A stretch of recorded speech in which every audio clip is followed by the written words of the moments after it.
Battlers, I am back. Welcome to another episode of the United Podcast Roster Review Edition.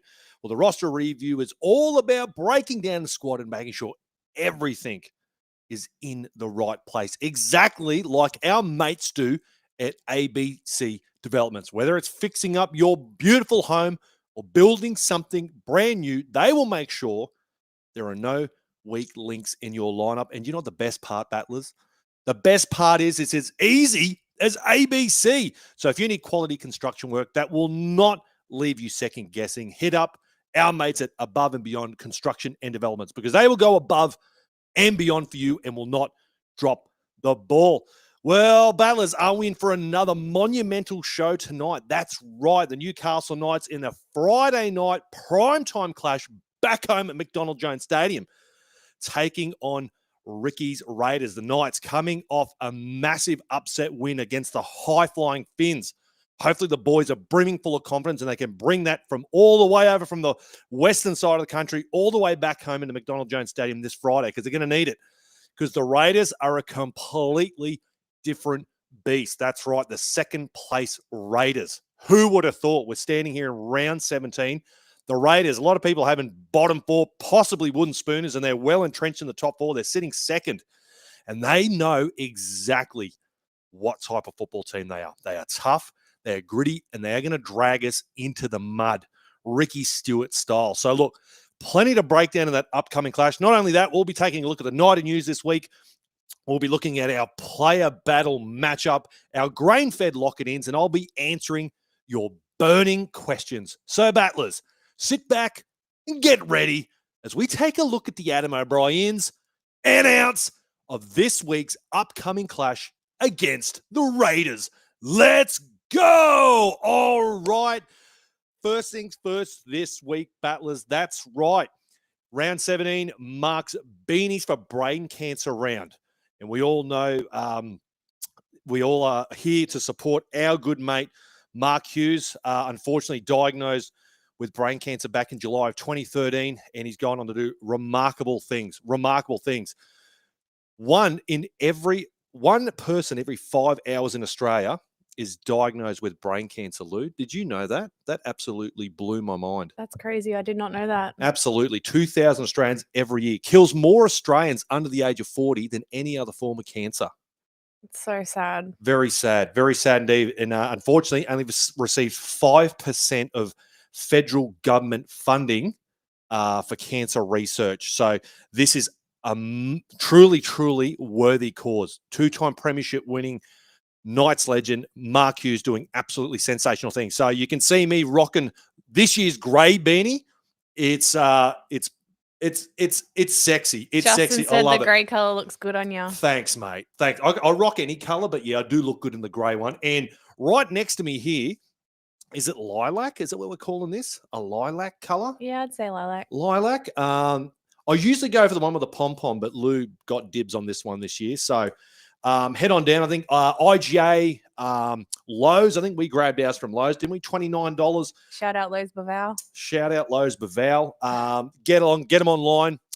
Yeah, great cause, guys. As I said, one Australian every 5 hours, 2,000 Australians every year, and kills more Australians under the age of 40 than any other form of cancer. It's truly, truly sad. So there's only been a 1% increase in survival rates in the last 30 years. So big, good, great cause. Great to see the whole NRL community behind it. The Battlers are certainly going to get behind it. So, yeah, make sure you go grab your beanie, all right, ahead of this week's clash against the Raiders. All right, first things first is brought to you by Newcastle Mixed Martial Arts, which is Newcastle, the Hunters, and Lake Macquarie's highest rated mixed martial arts gym with more than 350 Google 5-star reviews. We're going to have to get an update on that. I reckon it's gone up since 350. Beginners are welcome into their safe, inclusive, and most importantly, Battlers fun training center. Head coach Jess Landry's experience includes being directly trained by UFC veterans, as well as under the wrestling coach of the Sydney Roosters. Newcastle Mixed Martial Arts is centrally located in Cardiff, right beside the Cardiff train station. How much easier is that? How much easier is that? If you can't find that, you've got bigger problems in your life. Offering day and night classes for kids, teens, and adults, including Muay Thai kickboxing, gi and no-gi Brazilian Jiu-Jitsu, and mixed martial arts. So make sure you go visit their website at newcastlemma.com.au to go book your free trial. All right, battlers, if you're loving the show, even if you're not, don't care. Make sure you, if you're watching a live stream right now, give it a big old thumbs up. Truly, it goes a long way, all right? I really mean it. You're going to start pounding that thumbs up button. You're going to start smashing that thumbs up button harder than Broncos 5'8" and media managers. By the way, did you see that, Lou? Broncos media manager also getting in a car accident. I don't know what's with bloody the Broncos and car accidents. But anyways, you're going to hit that like button harder than a Broncos player and or employee hits cars. Make sure you do that. Make sure you give us a big old 5-star review if you're listening to the show after the fact. And make sure you go find us on every social media platform. Wherever you're wasting your time, I can guarantee you we are there waiting for you. Unfortunately, we just get hit by parking fines. Oh, don't get me started. I got to pay that too. What a you try and do the right thing. You think you're parking in the right. I drive a commercial vehicle. I'm in a loading bay and I get slapped with a parking fine right near a school pickup. Fucking bullshit. Anyways, I was in a good mood till then, Lou. You just reminded me. I got to pay a bloody parking fine. Unbelievable. Well, let's get to some good news, shall we? Let's kick it off with this week's Knighted news. Absolutely huge. And that's right. Our girl, Yasmin Clydesdale, has just been appointed the NRLW captain for season 2025. Give it up for our girl, Yazzie.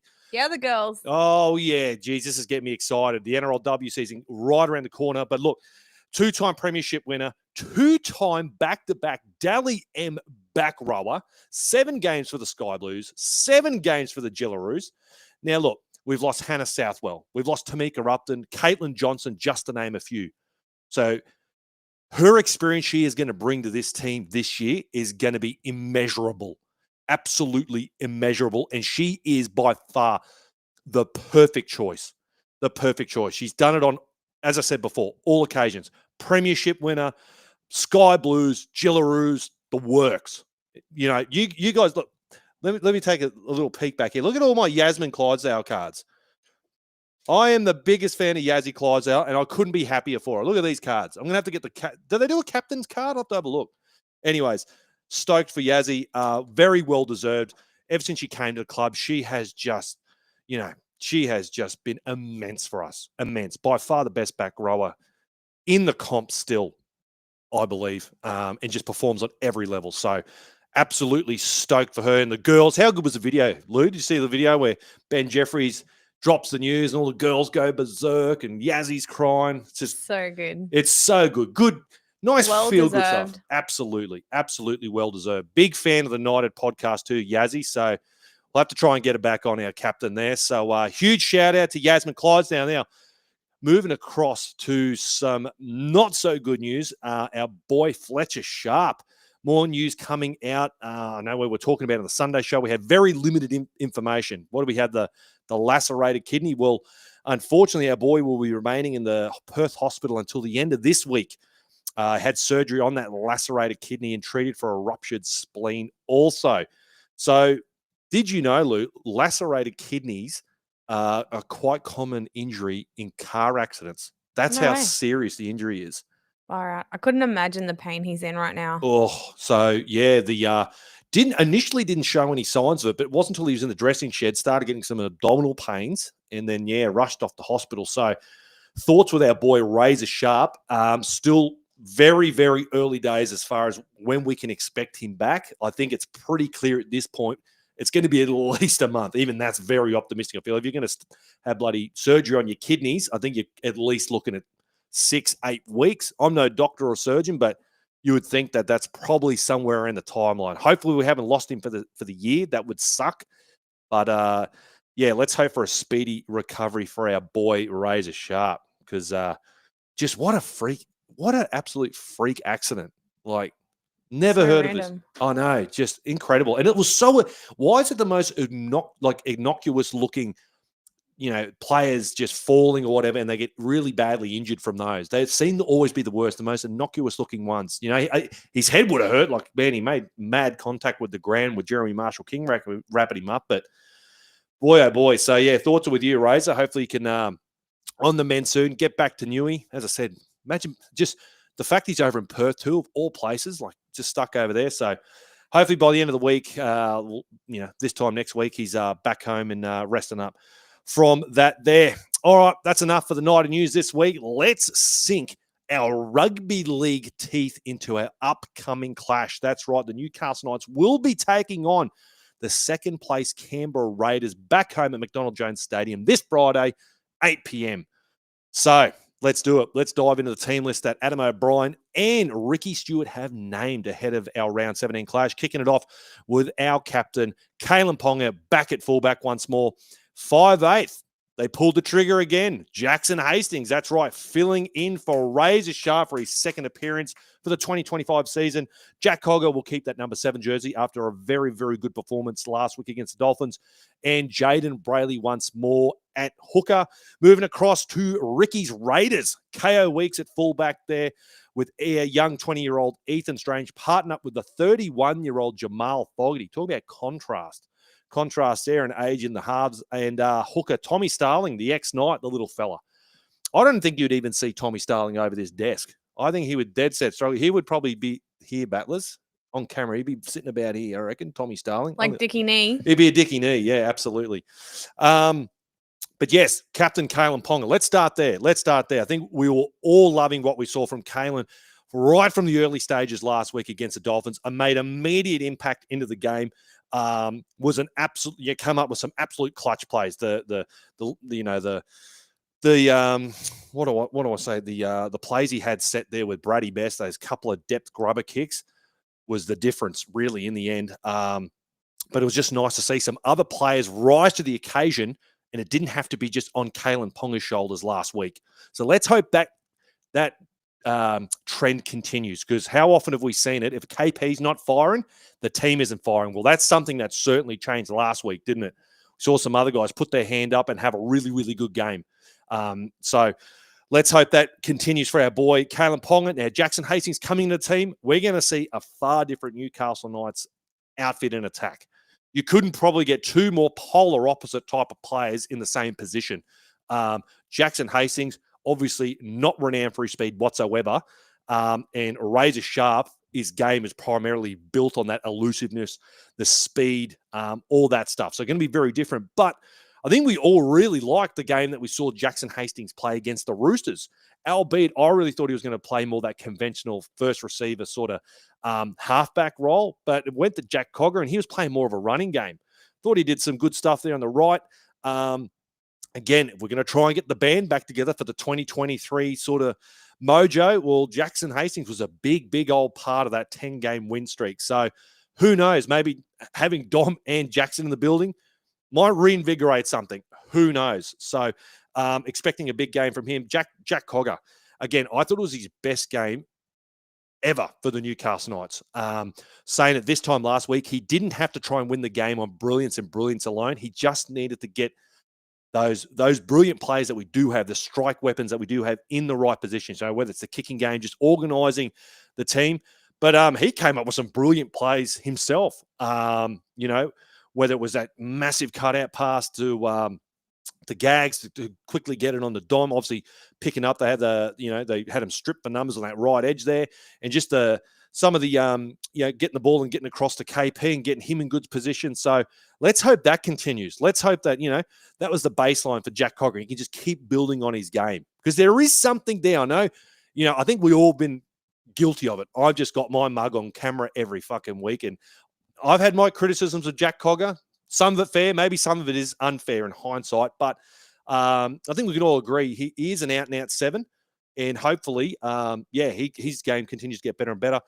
Jaden Brayley. I'm loving what I'm seeing from Jaden Brayley, and I think all the Raiders supporters are just going to have such a close eye. They're obviously going to look at their new toy that they're going to get next year. He's played 80 minutes up until this point, and I tell you what, we're going to get to in a little bit, but a little sneak peek is how big are the Raiders forwards, and the ability for Jaden Brayley to play the 80 80 minutes, 80 quality minutes of football affords us the ability to have a bigger bench to go up against Ricky's Raiders because they got some big old boys. They are stacked in the forwards. So to have Brayley there who can bash out a quality 80 minutes is in this game is going to be immense for us. So let's hope he continues some really good form because they've got those big guys around the middle there, and if we can get some fatigue into the game, well, Brayley's going to really play off the back of that. How many times have we seen just those scoots there and he gets us over the advantage line, or he might win us a 6 again or a penalty. So he could be huge for us late in the game, Jaden Brayley. So he's one to watch there. And I skipped over too. One other benefit that we're going to have, I know it sucks we haven't got Razor, but I'm still excited Jacko's back in the team, is the dual kicking threat. You got the dual kicking threat. We saw Jack Hogger place up some beautiful kicks last week. Last week he was just put him on a dime. Jacko has got that same clutch kicking game about him. He might have the long kicking game anymore, and I expect Cogs to probably do more of that. But you got two very good kickers at the football. And I think I'm going to get to it. That is going to be the chink in the armor for the Raiders that we are going to exploit. I'm going to get there in a little bit. Let's move across to the Raiders. Now, their fullback, KO Weeks. I unearthed a bit of a good one here. He's got a little bit of X factor about him. He's 9th in the NRL for tackle breaks, 2nd in the NRL for kick return meters. So he's a guy that you absolutely do not want to give a lot of space to. Very quick, very, very quick, very elusive type player. So I'm going to want to make sure we're getting numbers on him because, 2nd in the NRL for kick return meters. He is getting through some rugby league work. Young Ethan Strange, he's a guy that I think, well, that's the tail of the Raiders, isn't it? I think everyone was thinking they're going to be bottom 4 because they bought so many young guys and they've just all developed so quickly and just adapted to Ricky's brand of football so fast. And we're all sitting there going, holy shit, we thought they were going to be bottom 4, not top 4. So kudos to Ricky Stuart. He's got a strong case to be Dally M Coach of the Year for the team that he has on paper to play the way they are playing week in, week out. Well, they've got 12 wins. They've won twice as many games as we have in this point of the season. Has been remarkable. And Jamal Fogarty. Jamal Fogarty is a huge one too. Obviously, you got young Ethan Strange, 20-year-old Ethan Strange, but 31-year-old Jamal Fogarty, 2nd overall in kick meters in the NRL. So he's only just behind who we played last week in Isaiah Katoa. So he's going to be huge. You have to put mad kick pressure on this guy. So obviously all the kicking is coming through him most of the time. 1st overall in attacking kicks in the NRL also. So to give you a bit of contrast to us on the flip side, Jamal Fogarty, 119 attacking kicks in 14 games compared to our highest, Jack Cogger, which is 55 in 14 games. So over twice the amount of attacking kicks for Jamal Fogarty. So he's kicking for days. So he's going to be a guy, I'm sure the back row is going to really want to jam in, give him no time and space. And because he's obviously nailing his kicks because they're scoring plenty of points. 3rd overall for points scored and try scored this season. Just behind the Melbourne Storm and the high-flying Dolphins who we played last week. 2nd in the competition for line breaks. And interestingly enough, the Knights and the Raiders are first and 2nd in both post-contact meters and tackle breaks. So make of that what you will. But, Jamal Fogarty obviously steering the ship really, really well. Got that young, dangerous Ethan Strange doing his thing. But, a lot of it funneling through Jamal Fogarty, who's, had a renaissance. I think he didn't debut till he was like 26 or something crazy. So I'm sure Adam O'Brien and co. do not want to give that man too much time and space because what do we keep saying? That's what the halves want. They want momentum and they want the time and the space. Got to eliminate that. So hopefully we can shut that down. All right, let's move along to the outside backs. Our boy Dominic Young returns once more for the Newcastle Knights after a sensational try-scoring performance last week against the Dolphins with Dane Gagai parked up on that right edge. Bradman Best returns once more, picking up your LGB Marine Titanium Forge Player of the Week. Absolutely huge game from him. And James Schiller named once more. Greggy Marzu still dealing with that neck, shoulder, arm injury that's going on there. So our boy Hank is back there. Moving across to the Raiders, Jed Stewart will return for his 2nd NRL game, making his debut last week against the West Tigers. Happens to be, you guessed it, Ricky Stewart's son, with Sebastian Chris up on the left edge there with Matt Timoko and Xavier Savage on the right wing. Now, the Achilles heel. You're going, Linc, how on earth are we going to try and score some rugby league points on the high-flying Raiders, sitting second in the NRL? I'll tell you how we're going to do it. The Achilles heel for the Canberra Raiders, and they know it, is their back three are terrible under the high ball. Terrible under the high ball. So what we have to double down on, we have to put away all these reservations about not contesting kicks. I know that changed last week. I'm glad we sort of brought that energy.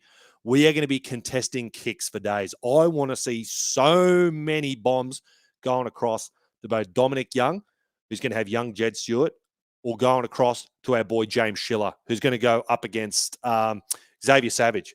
Xavier Savage has the most handling errors in the competition. A lot of that comes down from just being terrible under the high ball. So they're going to want to exploit the shit out of that. So maybe, I know it sucks you haven't got Greg Marzu, but that kind of plays into our hand a little bit. I'll tell you what, maybe Fletcher Hunt would have just been a cheat code against a team that is really bad. I know you think Greg Marzu's bad. Well, they kind of got three players.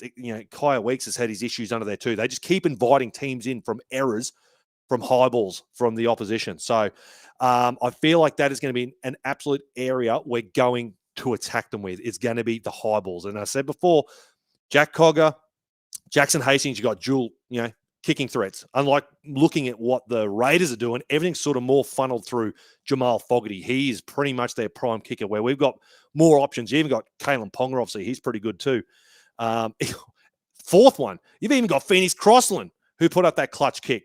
Kicking options for days for the Newcastle Knights. So I think this game is going to be one with us putting up plenty of high balls and contesting the fucking shit out of them, because trying to run through this Raiders team is going to be much harder. They've got some big boys that we're going to get to eventually. Now, one thing I found very interesting looking through some statistics at this point of the season. So it's a fairly large sample size. I know it's very hard early, the first month or so. It's hard to kind of get a gauge on what teams are doing. But the Newcastle Knights have, Lou, in the top 10 tackle breakers in the competition, right? All the tackle breakers, the top 10 of them, the Newcastle Knights have 4 of them in there. Far out. There's only 6 players that aren't Newcastle Knights in the top 4 tackle breakers in the competition. And I reckon it would be more.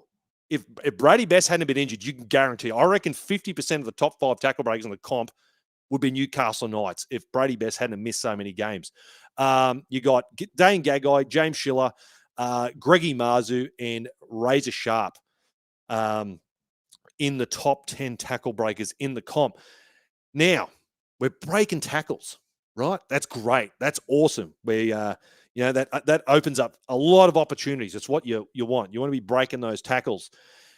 Now, you'd be thinking, why are we scoring points off the back of that? Is it just a support play? Guys are breaking through, but there's no one pushing up. Well, we are. The Newcastle Knights ranked number 1 in supports. So you're going, okay, well, if we're breaking tackles, and more times than not, it looks like we're supporting the play after that, why aren't we continuing on and scoring points off the back of that? You look at 2023, we were blowing teams apart with tackle breaks. Well, what that leads to is poor decision-making. Poor decision-making in the blueprint, as we talked about before. Missed time passes, wrong options, or panicked plays. That's what it's coming down to. We're breaking the guys open, but when we get to the red zone, we look disjointed, unorganized, no synergy. There was a word I had before that what was that word? I think you even said it, Lou. What was that? Hit the nail on the head. Ooh. What's a synonym for disjointed? Oh, Anyways, you guys know what I'm talking about. So, yeah, I just found that particularly interesting that, we had this ability to break tackles, but that's not converting to points, even though we're, number 1 in the league for support play. So something to think about. Hopefully now we can get that resolved, because once that starts clicking, that's when you start getting that momentum. Breaking tackles, the line breaks, the points just come afterwards, and then the fatigue really sets in. Got a team that's constantly retreating, and that's when you're going to strike. But yeah, moving across to the back line for the Raiders. Obviously, Jed Stewart, only his 2nd NRL appearance. Now, don't sleep on our boy Sebastian Kris. 5th overall in the NRL for line break assist, 11 from 15 games. I know he hasn't got his mate Tamale there, who's been killing it. Yeah, thank God he's out of the team at the moment. But boy, oh boy, he had another really good game last week. Gave plenty of quality ball to Jed Stewart for him to do what he was doing. Got a try as well. So Sebastian Chris is going to be another really good battle between Sebastian Chris and Dane Gagai. So, yeah, Dane, unfortunately, up against Herbie. Now, Sebastian Chris, who's got some really good form about him at the moment. So, keep an eye on that little battle there. And as I said before, yeah, Xavier Savage with the most handling errors in the competition. But don't get it twisted. You know, these guys know how to attack. It just seems like they've got that little chink in the arm. That's a bit of the Achilles heel of the Raiders at the moment. So, I want to exploit. But looking at the two combined, I know it sounds incredibly biased, but I think the Newcastle Knights by far have the better backline. Absolutely have the better backline there. Far more dangerous, I feel. More steely in defense. So I think you can give the nod to the Newcastle Knights in that regard. All right, that might change. Let's move across to the forwards. Now, starting with the Newcastle Knights, our boy, Mr. Dylan Lucas, Mr. Foot Fetish, parked up on that left edge with our boy, Try Pierce Paul on that right edge once more. Jacob Saifidi, ladies and gentlemen, makes his return after a calf injury. Huge inclusion this week with Tice Frizzell making his second appearance back from that HIA, missing a couple of games that one game from HIA protocol. And Phoenix Crossland named it lock once more for the Newcastle Knights. Moving across to the Raiders. Simi Sasangi, the ex-Knight, named in back row. The disrespect by Ricky Stuart to rest his leading try scorer, Hudson Young. Wow. Rubbing it in our faces. Huddy Young parked up. He's rested. He got a little bit of groin niggle. He's parked up. Simi Sasagi's taken his spot on the left edge. Zach Hosking on the right edge. Josh Papali'i, Joseph Tarpanay, the ex-Knight. I tell you what, so many ex-Knights in this Raiders team. And Corey Horsburgh round out the front row for the Raiders. Now, Jacob Saifidi, I think we can all breathe a massive sigh of relief. He is back. There was a couple of games prior to him being injured. 200-plus run meter games. He was absolutely killing it. Origin talk was circling. I'll tell you what, if he puts those same couple of performances in over the next week or so, he is going to be absolutely in the mix to maybe get that starting spot vacated by Mitchie Barnett. So he is immense. We couldn't have had Tyson Frizzell and Jacob Saifidi back in time enough for this game, because looking across, and you got Joseph Tarpanay and Josh Papali'i, boy, oh boy, they are running amok on teams. They are some quality forwards. Phoenix Crossland, I think we are all loving what we're seeing from Phoenix Crossland. This is kind of like another step in the evolution. He's kind of like a Pokemon, isn't he? Sort of, maybe he came out, he was just like a little, he wasn't a Squirtle. He came out as a little halfback, and then he's evolved into a hooker. Who's that Pokemon? Who's that Pokemon? It's and then Phoenix. It's Phoenix Coming out of the flames. And then he came out as a little halfback, and then he's evolved now into the war turtle fucking hooker, and now he's the big fucking Venusaur lock forward. Maybe this is just the final evolution, the final form we are seeing of Phoenix Crossland, because we all know he's got what it takes to be a quality lock forward in the modern game. What do we want to see from our lock forwards? Well, you want to see that quality ball playing. We all know he's got that. Came through as a half. So he absolutely has that about him. He's super strong in defense, mad line speed, brings that enthusiasm through the middle. And we all know he's willing to do the dirty work, cleaning it up, plugging holes where they need to be, putting his head where you wouldn't want to put your foot. So he ticks all the boxes. He absolutely ticks all the boxes to turn into a really, really good lock forward. I don't think any of us had that on our bingo card. I think we all felt like he developed into such a great number 9 that was his spot. Well, yeah, it seems like, I don't know whether this was by design or just by accident this happened, but, well, I think we're all loving what we're seeing. Justin said Phoenix, Billy Pete, and Crossland. Yeah, absolutely. Absolutely. Maybe if he does get married to Billy's daughter, can we just get him to take her name, become Phoenix Peden, right?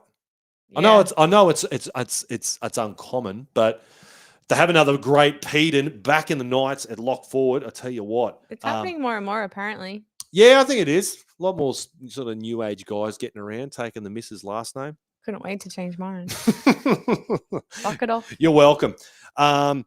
Yeah, so looking across to the Raiders now, this is where a lot of people might be thinking, geez, there's a big disparity here.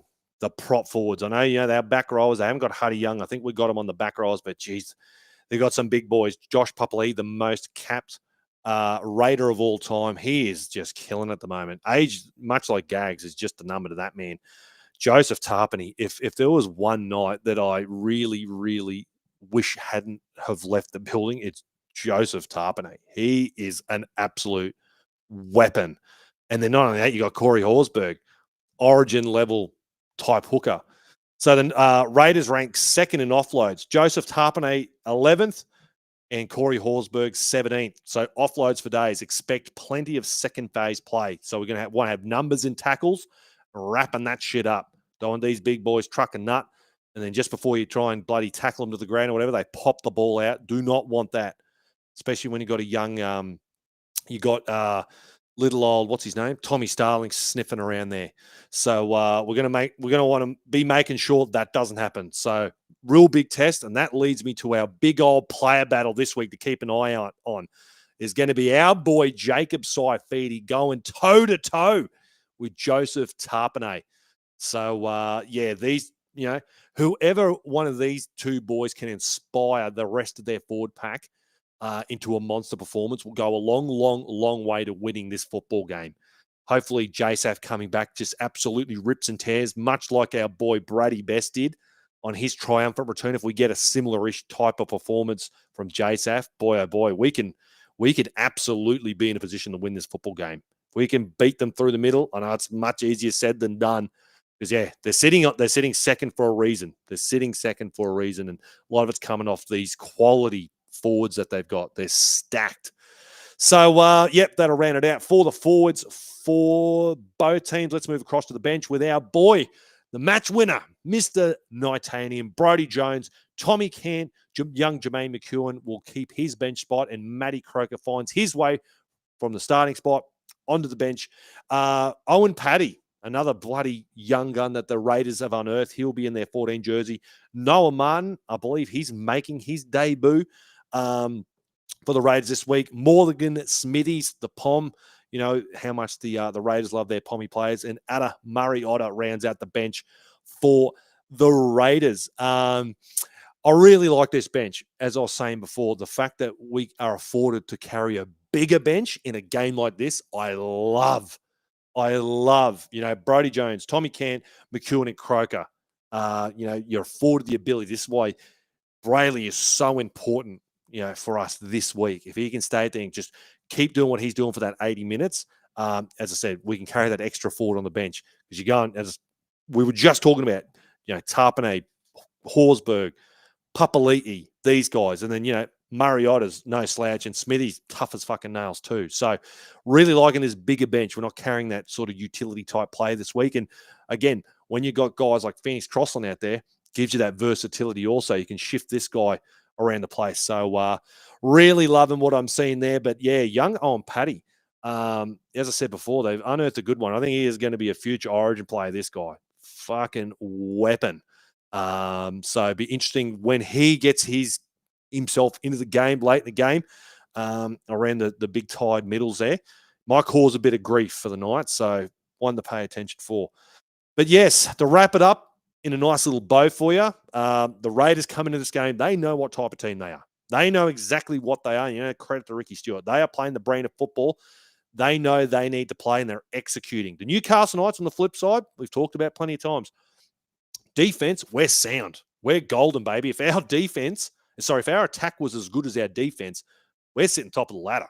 We're sitting top of the ladder. There's no denying the grit and steel Nitanium-filled defense. Let's hope the attack starts to evolve, whether it's through confidence, maybe some key pieces returning. Who knows? Razor's obviously a big out, but Jacko's going to do a job. Obviously, we're not going to expect him to play the same type of game that Razor would bring, But I feel like, as I said before, the attacking kicks. I think it's going to be a game won by kicking more so than anything. But we'll wait and see. All right, let's move along, shall we, to Lock It In, brought to you by Grain-Fed Brewery. The beer brewed tough, just like your game day calls. Whether you're backing in the boys for a big win or predicting a masterclass from your favorite player, make sure you've got a cold grain-fed in hand. Bold flavors, bold predictions, lock it in with Grain-Fed. Start typing away, battlers. Let me see some enthusiasm in the air with your lock-it-ins. Let's take a look at mine this week. Category 1, I've got Young for 2 tries. I think he is just going to start that 2023 magic all over again. Book him in for 2 tries. As I said, I think there's a big old mismatch between Jed Cartwright and Dominic Young. I think we're going to exploit it, get him in for 2. Our boy, the Schiller Instinct. Now, I'm going to use this as a bit of an opportunity to glaze our boy, the Schiller Instinct.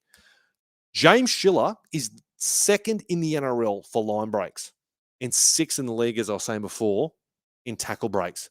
The guy is a weapon. I know he's not a finished product. He isn't a finished product. He's got some of the handling error stuff in his game, but all in all, tough and physical player. I was re-watching the 2023 finals game that we played against the Raiders. And, he bagged a couple of tries in that game. He's a good player. I really still like what I saw, even him playing, right to left. I know he had a bit of a Barry Crocker in the centers. I'm not entirely blaming him for that. Bizarre call, but, he's going to be breaking tackles again. So put him in for 2 line breaks. I've got the Knights to only miss 15 tackles this week. We only missed 20 last week. Got to double down on the defense. Primetime game, back home, McDonald Jones Stadium. Less than 15 missed tackles for the Knights. Knights to run for over 1,800 run meters. I've got the Knights to continue their form and score in the first 5 minutes. Happened with Kyle McCarthy. Happened with Razor Sharp. Who's going to break them open early? I don't know, but it's going to happen. Lock it in. And I've got the Knights 1-12. I've got us 1-12. I think the bookies have us over $3, which is, make it that what you will. But geez, I don't know. I know I'm forever the optimist, and I'm silver linings, rose-colored glasses type of guy. But a couple of things go our way, and we can execute. We can absolutely win this football game. There's one thing that this season has taught us, that anyone can beat anyone on their day if they turn up. So lock it in for me. All right, I'm going to go weatherman mode here. What have the battlers got, Lou? All right, Matthew Davison. Dylan Lucas, anytime try scorer. Jacko Hastings, anytime try scorer. Geez, you'd be going off like I was on the Night's Watch. Holy shit. Hey, if you be doing that, bloody hell. I'll have to turn the mic right down, Lou, if Jacko bags a try. Yeah, tell you what, he did look pretty dangerous. It looked like he was half a chance a couple of times against the Roosters. He was so close. So yeah, that's not a bad one. That might be a bad little anytime try scorer bet anyways. Knights to make 371 to 380 tackles. Knights to have 11 to 12 offloads. What's the miscellaneous, Lou? It's cut off. Knights 1-12 underdogs. And what was the other one? It's cut off a bit. Knights to score first try. Love it. Full of optimism, brother. Very good. All right. What have we got here? Best anytime try scorer. Savage anytime try scorer. All right. One for each for Chris. Knights to make 7 to 8 line breaks. I'll take that. Thank you very much. 390 to 410 tackles. Knights 1-12. Knights to win the first half. Yes, mate. Yes. Very good, Christopher. All right, what else have we got? Justin, best anytime try scorer. Dom, he's going back to back. This is a copy and paste job, mate. I tell you what, the way they were playing, hard to argue with them, mate. Knights to make 25 plus tackle breaks. Loving that. Knights to make more than 1,500 run meters. Knights 1-12. Knights to score last. Brody Jones style, mate. What do you reckon? Sounds good. Very good. Very much an air of optimism. All right, take a couple more. Holy shit, this one's fucking nearly smacked me in the face. All right, Dom Young, 2 tries. Fuck, love it, mate. Thinking what I'm thinking. Brady, 2 tries. I tell you what, everyone's off the Razor bus, and they're on the bloody Dom Young and Brady Best bus. Love it. Knights 50 to 52% possession, completing between 70 and 74%. Knights 1-12. And what was the last part? It's cut off again. Knights to score first and last points. Yep. Love it, Paul. I will be a very happy man, mate, if you get every one of those. Jake, what do you got, brother? Lucas, anytime try scorer. Young, anytime try scorer. Knights 1 to 12. Look, everyone's given both left and right edges a bit of love tonight. Very good, Battlers. Very good. Great lock-it-ins. Always love to see a little bit of air of optimism. All right, let's move along, shall we, to your get out alive fire safety training burning questions. You work in a business, Battlers. Chances are you probably aren't prepared for fire or emergency. So make sure you get in contact with Get Out Alive fire safety training for all your training, procedures, and plans. Because if you do not learn, you will burn. All right, kicking it off. What have we got? Gary's asked, with Dom back, who wins 100-meter sprint between him and Razor? Oh, God, you got some good questions, Gary. All right, I'll tell you what. I think I said this on the Night's Watch. I reckon Razor would probably have him over the first 20 to 30, but then Dom would catch him. I think Dom's like, what do they call it? Terminal velocity. His top speed would be faster, but Razor would get him quick. Straight out of the gates, I reckon Razor would get it, but I think Dom would run him down in the end. He's just so big, man. Like one of his strides would be, 1.5 of Razor's. So, Razor would get away, but then Dom would chase him down. Jaden's asked, with Gags leaving, who fills his center with Dom when he leaves? I feel Gags and Dom play well together. I reckon it'll be Shills, man. I reckon it'll be Schiller. There's some options there, though. There's still some options. I reckon Shills is the top of the list, but come on, Kyle McCarthy. You guys know how I feel about him. Fletcher Hunt, he filled in did a pretty good job, even though I feel like he's probably more of a specialist winger. He did a pretty good job there filling in. Remember when he had to go from right wing and they swapped him and Shills over. So there's some options there, but I think Shills, man. He played plenty of center whilst at his time at the Raiders. So I feel like he's going to be the guy. I feel like he could have a similar type. I think he could be a very similar type center. He's got the tackle breaking abilities, big and strong. He's not the quickest bloke, which he doesn't need to be. Especially when you get a guy like Dom outside of you, just got to get his outside man in a bit of space. So yeah, I reckon he would be the dude, mate. He would be the dude. Noah's asked, have you heard anything more about our boy Anari? No, I haven't, mate. No, Anari Ferrari. Has he even made his debut for the Bulldogs? I think so. Has he? I think so. Yeah, right. I don't even know if he... Yeah, okay. I remember... Yeah, actually, you might be right. I think there was something a month or so ago about that. I have not, mate. I love it. We all know how I feel about Anari Ferrari.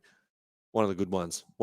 Sad we lost him too. That was a sad award night because that just dropped out of nowhere. That's how we found out. There was no official release. It was just like, departing the club. And we're thinking, fuck. Boo earns. All right, what do we got? Christopher's asked, do you think Hastings getting more game time? Can he get his combination going with Lucas again? Yeah, possibly. It's going to be interesting what side they play him because wasn't it against the Roosters? He was parked more up on the right and they had Cogs back on the left. And that's the way it's been the last couple of weeks as they've moved Razor over to that side. I don't think it will, man. I think you'll find they're going to keep Cogs on the left and just keep Jacko on the right, mate. But he did have some couple of little things brewing there with KPP. So let's hope that works because, man, how many times have we seen these flat balls? I swear they bloody play with fire. Jack Hogger and Kai Pearce-Paul. How many times have you seen that flat pass? Jeez, they're lucky they don't get called forward. You see, I swear there's at least one or two every game now. You're just like, bloody flat. But yeah. But anyways, if he did play left side, yeah, absolutely, he could keep cooking with some great combos there. I was even seeing it when he was doing that with Lockie Fitz doing his thing back in 2023 as well. Here we go. And Tony said Anari's playing reserve grade. Yeah, I thought so. That's what I thought. I don't know if he's made his actual NRL debut for the Doggies yet. But yeah, regardless, that man has got a career in modelling. What a handsome man. Mm-hmm. All right, what do we got? Josh asked, Marzu named in reserves. Do you think he makes his return? Possibly. As I got asked on the Match Rewind show when I thought he was going to return, I was like, I can only go off what the Knights official sort of injury report said, and that said return round 17. So, yeah, I don't know. weird he didn't get named and then dropped him. I found that a bit odd. You'd think if he was sort of even 50-50, you'd name him and then, like last week. But maybe it's a bit worse than they thought it is. So maybe another week on the sidelines and he'll be good. True. Justin's asked, if Razor doesn't come back this year, depending on how they go, do you see Cogs and Hastings being the halves pairing going forward? Yeah, I think so.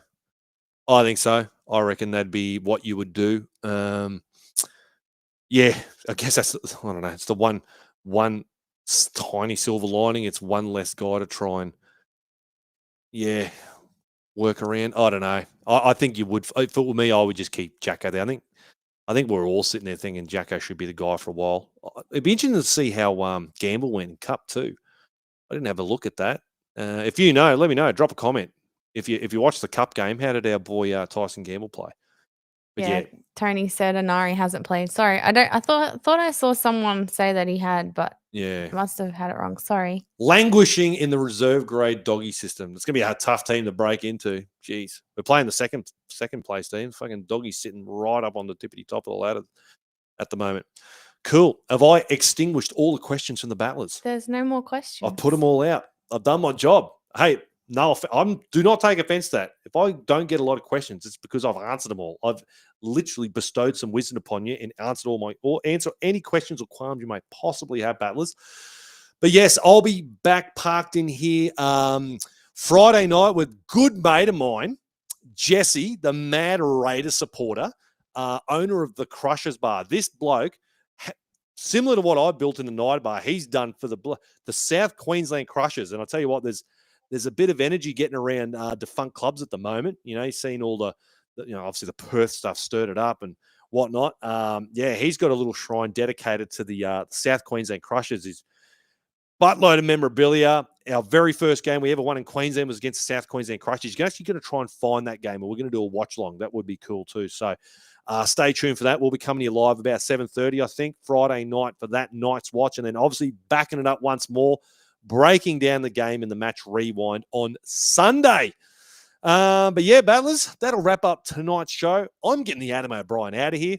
I'll see you Friday night for the watch-along night's watch. Let's go. You did that too fast. Oh, have I beat you? Yeah. We're still on. Yep. Oh, shit. Okay. See you guys. See ya.